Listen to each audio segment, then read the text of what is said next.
Laimīgi, lai tu par to mācīties. Personīgi ne, bet man tam sevēt iegūt teorētiski daudz. Aizsīgi. Mēs ar Mīlu esam izvēlējušies inženierzīmību novirzienu.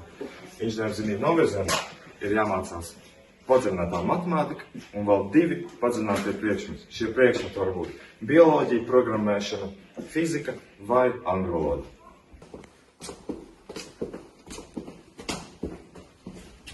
Sveiki!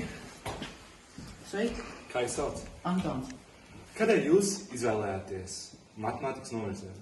Es izvēlējos šo novirzienu, jo es vēlos saistīt savu karjeru ar matemātiku.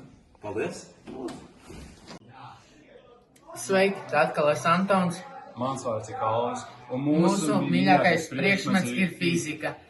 Fizika māca loģiski un kritiski domāt, analizēt situācijas un rast risinājumu sarežģītām problēmām. Kā arī fizika piedāvā plašas karjeras iespējas.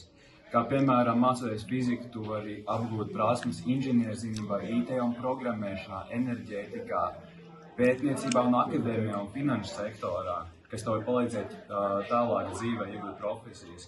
Kā arī, ja tu gribi iemācīties romiešu simbolus, kā piemēram alfa un sigma, tad tu vari būt sigma. Klau, Teodor, vai zini, kādas ir iespējas mūsu novirzienā? Nē, nezinu. Ejam noskaidrot? Ejam!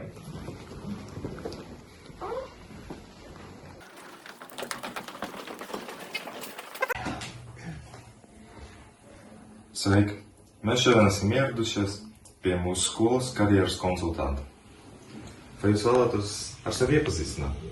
Jā, kā jau tu teici, es esmu Cēsos gimnāzijas karjeras konsultanta ar tiesībām organizēt arī individuālās sarunas ar skolēniem, kurus mūsu skolēni diezgan bieži izmanto.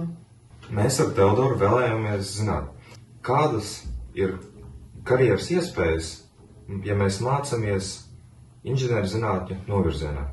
Cik es saprotu, tad jūs jau esat izvēlējušies šo virzienu un tajā mācāties. Tieši tā. Kas bija tas pirmais nosacījums, kādēļ jūs izvēlējāties šo klāstu? Es runāšu par sevi. Es vēlējos savu nākotnes karjeru, lai saistās kaut kas, varbūt ar fiziku, varbūt ar matemātiku. Bet es zināju, ka es nevēlos ar bioloģiju vai ķīmiju. Es izvēlējos šo novirzienu, jo es vēlos nākotnē saistīt savu karjeru ar matemātiku, ar finansēm. Daļa no jautājumiem jūs atbildējāt. Šajā virzienā ir ļoti plašas iespējas skolēnam gan mācīties, gan pēc tam arī strādāt. Un vārds inženierzinātnes jau pats uz sevi jau atbild, tātad tas ir kaut kas inženērijā, veikt visu mūžu kādus pētījumus, darboties dažādās nopietnās profesijās, ja? Civilā, gan vidē, gan elektronikas, gan mehānikas, biomedicīnas, ja? Protams, kā visplašāk inženierzinātnes apgūst kurā augstskolā mūsu Latvijā? Rīgas Tehniskā? Rīgas Tehniskā universitāte. Un mūsu skolē Rīgas Tehniskā universitāte ir īpaši attiecības, jo Rīgas Tehniskā universitāte mums dod iespēju 3 skolēniem dot rekomendāciju iestājai jebkurā Rīgas Tehniskās universitātes specialitātē, bez iestāja eksāmeniem, bez konkursa budžetā. Paldies! Manuprāt, jūs atbildējāt mūsu jautājumu. Lūdzu. Paldies! Mēs tur dosimies. Jā. Teodor, manuprāt, šī ir izdevusies diena. Un arī paldies!